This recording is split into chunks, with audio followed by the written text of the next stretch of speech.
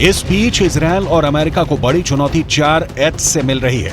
ये चारों H Israel और अमेरिका के लिए बहुत बड़ा खतरा बन चुके हैं। इन चारों एच के बारे में बहुत गौर से समझिएगा, क्योंकि इन चारों एच को ईरान का पूरा समर्थन है।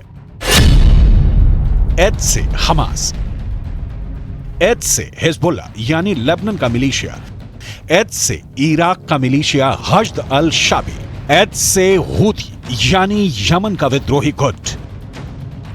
इस वक्त लेबनान और इजरायल के बॉर्डर पर ऐसा युद्ध चल रहा है कि गाजा में हो रहे हमले छोटे लगेंगे। ये इजरायल के कब्जे वाले इलाके में उसकी सेना के अड्डे की हालत है। यहां पर हिजबुल्लाह ने अपनी बुरकान मिसाइल से हमला किया। रिपोर्ट है कि हिजबुल्लाह ने इजरायल के ठिकानों पर 4 बुरकान मिसाइलें दागी और उसके बाद यहां की हालत देखिए।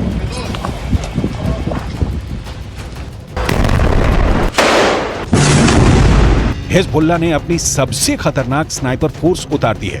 हिजबुल्लाह ने अपने एंटी टैंक दस्तों को इजरायल की पोस्ट पर लगातार हमलों का ऑर्डर जारी किया है। इजरायल के कई शहर टारगेट पर हैं। गाजा में बमबारी के खिलाफ हिजबुल्लाह और हुथी दोनों ने अपने हथियार गोदाम खोल दिए हैं। यमन अब इजरायल के समुद्री जहाजों को भी टारगेट कर रहा है। लेकिन ऐसे हमलों और गाजा पर बमबारी जारी रखने के बीच नेतन्याहू ने अपना वॉर ट्रायंगल तैयार कर लिया है। नेतन्याहू के वॉर ट्रायंगल में सबसे बड़ा कोना गाजा में हमास का पूरी तरह खात्मा है। नेतन्याहू के वॉर ट्रायंगल में दूसरा बड़ा कोना लेबनान में हिजबुल्लाह का अंत है, जबकि नेतन्याहू के वॉर ट्रायंगल का तीसरा सबसे खतरनाक कोना है सीरिया, जहां से इराक का मिलिशिया हश्द अल शाबी इजरायल के बॉर्डर तक पहुंच सकता है। यही वजह है कि सीरिया पर इजरायल के एयरफोर्स ने हमले तेज कर दिए हैं। ये तीनों जगह इजरायल के बॉर्डर से लगी हुई हैं और इजरायल इन्हें अपने खिलाफ सबसे बड़ा खतरा मानता है। इस वक्त पश्चिम एशिया में जो भी हो रहा है वो 2 कैंपों के बीच चल रहा है। एक तरफ है इजरायल और अमेरिका और दूसरी तरफ है ईरान और उसके साथ ही मिलिशिया। जहान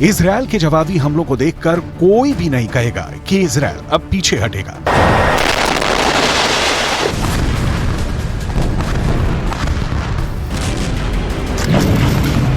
उसके रास्ते में जो आएगा इजरायल अब उसे मिटाना चाहता है, फिर चाहे वो हमास हो, हिजबुल्लाह हो, यमन हो या फिर ईरान। इजरायल का इरादा पक्का है, जो उससे टकराएगा चूर चूर हो जाएगा। इसमें कोई शक नहीं कि ईरान में इजरायल को लेकर इस वक्त बहुत गुस्सा है। ईरान के जनरल अब तक इजरायल की बमबारी को लेकर बहुत आक्रामक भाषण देते आए हैं, लेकिन इजरायल को डरा नहीं पाए।